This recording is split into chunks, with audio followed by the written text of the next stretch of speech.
Selamat pagi, Pak Putra. Bagaimana kabar Bapak hari ini? Ya, baik-baik saja seperti biasa. Oke, pada kesempatan kali ini saya akan menanyakan beberapa hal terkait apa yang Bapak sudah lakukan selama pembelajaran saat observasi kelas.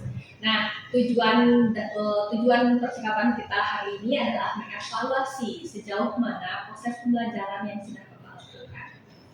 Nah, yang pertama kita mulai dari refleksi guru untuk pembelajarannya. Apakah ada peristiwa penting atau tak terduga yang terjadi saat proses pembelajaran tersebut? Oke, baik. Mungkin menanggapi pertanyaan Ibu yang pertama mengenai peristiwa yang saya alami pada saat proses pembelajaran. Nah, di sana mungkin yang paling kentara saya lihat di sana adalah siswa bisa membedakan simbol matematika dengan benar. Dan terutama untuk simbol istilahnya kita waktu itu kan belajarnya tentang matematika. Nah, di sana kita akan mengenal ada namanya suku. Nah, ketika suku pertama kita simbolkan dengan U misalnya, ketika kita ganti dengan A, siswa itu bingung ya untuk melanjutkan suku berikutnya. Dia nggak tahu apakah suku kedua itu menjadi bilangan yang huruf yang lain ataukah tetap U. Itu dia yang saya lihat agak sulit membedakan. Selain itu juga dia masih sulit menentukan jumlah n suku pertama pada daerah aritmatika. Nah, mungkin itu yang saya temukan pada saat itu. Selebihnya sih tidak masalah. Oke, berarti lebih ke bagaimana membuatnya menjadi suatu simbol dari suatu cerita atau permasalahan kontekstual yang diberikan.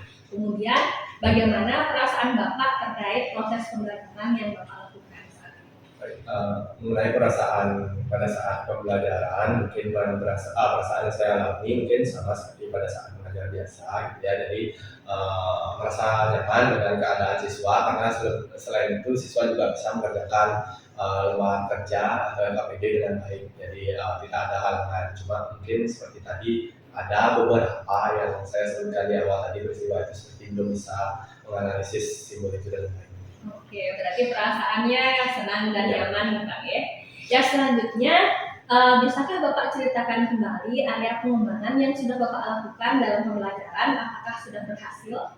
Waktu itu area pengembangannya apa? Kemudian bagaimana keberhasilannya saat ini?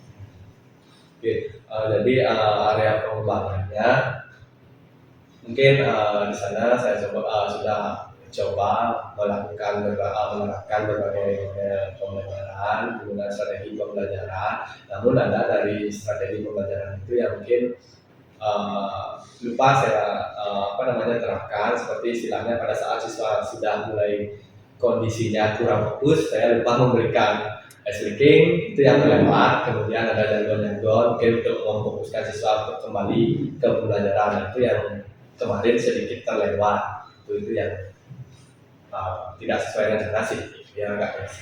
Oke, bagaimana dengan area pengembangan pengetahuan dan keterampilan yang Bapak rencanakan sebelumnya? Kalau untuk pengetahuan dan keterampilannya, saya rasa sudah sesuai dengan rencana. Jadi siswa bisa mengerjakan KPD dengan baik, dia bisa mengikuti langkah-langkah yang sudah disampaikan. Jadi kemudian keterampilan juga keterampilan siswa sudah berkembang sesuai dengan rencana. Seperti misalnya pada diskusi kelompok, mereka sudah bisa saling memberikan pemahamannya dengan baik, kemudian saling bertukar pemikiran dan menyelesaikan KPD itu dengan baik.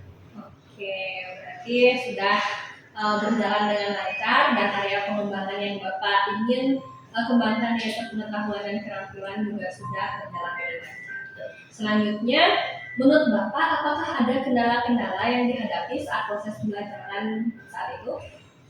Mungkin kendala yang dihadapi pada saat proses pembelajaran yang pertama itu adalah masalah waktu pastinya. Jadi kita kan tidak mungkin istilahnya pada saat pembelajaran kelompok kita kan tidak istilahnya tidak bisa membuat waktu yang cukup kepada siswa. Mungkin yang agak cepat menangkap ya cepat menyelesaikan. Kalau yang agak kurang kan jadinya istilahnya agak lama. Tapi itu yang pertama. Kemudian yang masalah lain itu ya seperti tadi karena ada yang tidak bisa membedakan simbol, jadinya itu yang menambah sedikit. Mungkin itu aja sih masalahnya. Oke, pertama itu berarti masalah waktu, kedua tentang simbol. Ya. Ya, sama juga seperti yang saya sering juga dalam pembelajaran saya, memang waktu itu adalah salah satu yang biasanya menjadi kendala. Karena apa yang kita rencanakan itu belum tentu itu yang yang terjadi. Karena juga kita tidak tahu kondisi siswa Ya. saat itu, makanya pembelajaran sosial emosional yang di awal pembelajaran itu waktu itu saya lihat Bapak melakukan teknik stop itu sangat penting dalam pembelajaran untuk mengkondisikan siswa dalam pembelajaran itu benar sekali. Selanjutnya, rencana pengembangan ke depannya seperti apa yang Bapak ingin lakukan? Terkait nanti pengembangan ke depan, rencana tindak lanjut, itu yang mungkin pertama yang saya lakukan adalah mempelajari lebih banyak tentang karakter siswa, kemudian gaya belajar, kemudian kebutuhan yang memang dari siswa itu kan berbeda-beda, kebutuhan siswa itu kan tidak sama semuanya. Jadi itu yang mungkin yang pendalam, apalagi ini kan di kelas 10 ya, jadi kita kan baru kenal mereka tidak lama ya, cuma baru 6 bulan, jadi baru banyak yang dipelajari, jadi beraneka ragam. Jadi itu yang mungkin perlu nanti kiranya saya kembangkan, kemudian memfasilitasi siswa untuk istilahnya menyampaikan hasil diskusinya hanya tidak melalui LKPD, mungkin bisa dengan berbagai model yang sesuai dengan gaya belajarnya. Mungkin itu yang perlu juga nanti saya kembangkan ke depan. Itu saja. Oke, berarti lebih ke mengembangkan pembelajaran berdiferensiasi. Selain pembelajaran diferensiasi, apakah ada pengembangan lain yang Bapak rencanakan?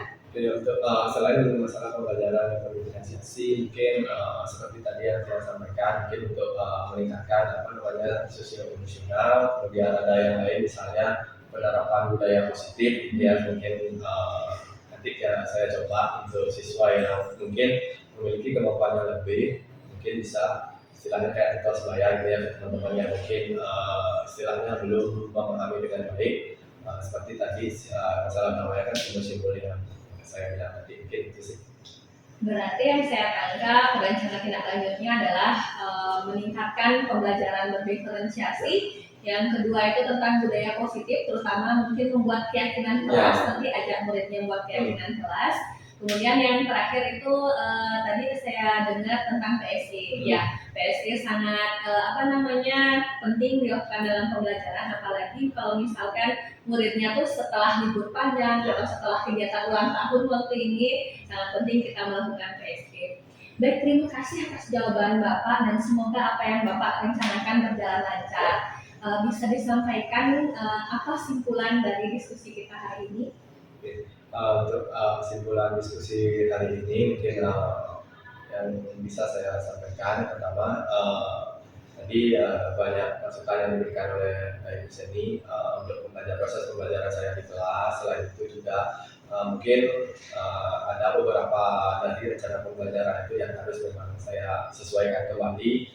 Seperti tadi apa yang terlewat itu memang setidaknya harus dilakukan, kemudian lebih manajemen waktu agar pembelajaran itu bisa berjalan sesuai dengan apa yang direncanakan. Selain itu juga istilahnya mengembangkan beberapa seperti tadi sarannya itu istilahnya kayak ada PSE, ada istilahnya budaya positif yang perlu dikembangkan lagi agar suasana pembelajaran dan keberhasilan pembelajaran itu bisa lebih meningkat. Baik, bagus sekali Bapak. Saya ingin tahu dalam nanti Bapak mengembangkan entah itu pembelajaran berdiferensiasi, PSE dan budaya positif, apakah Bapak perlu dukungan dan itu dari siapa saja? Oke, untuk pengembangan pembelajaran terutamanya itu pasti memerlukan dukungan, terutama karena kita bekerja sama dengan siswa. Jadi dukungan itu pasti perlunya dari siswa. Selain itu juga ada dukungan dari rekan-rekan guru, mungkin kepala sekolah, terutama guru-guru yang mungkin serukun dengan yang saya mampu sekarang diberikan. Ya. Kapan Bapak merencanakan itu akan mulai untuk melakukan perubahan? Oke, perubahan yang saya lakukan mungkin dalam waktu cepat, setidaknya mungkin setelah pembelajaran libur hari raya ini dimulai, mungkin dia akan menerapkan apa yang sudah menjadi rencana tindak lanjut, mungkin dengan materi yang berbeda. Bagus sekali Bapak. Itu sudah cukup lumayan yang kita bicarakan dan sudah sesuai dengan lembar pasca observasi. Sebelum kita tutup, apakah ada yang ingin Bapak sampaikan lagi atau kita diskusikan? Mungkin tidak hari ini, mungkin nanti ke depannya mungkin karena saya seru pun juga dengan Ibu mungkin bisa berbicara nanti lebih tentang apa yang perlu dibicarakan. Nanti kita akan sharing-sharing lagi apa yang sudah kita dapatkan di praktik baik di CGP Deli. Terima kasih untuk hari ini. Selamat siang Bapak. Silakan melanjutkan kegiatan.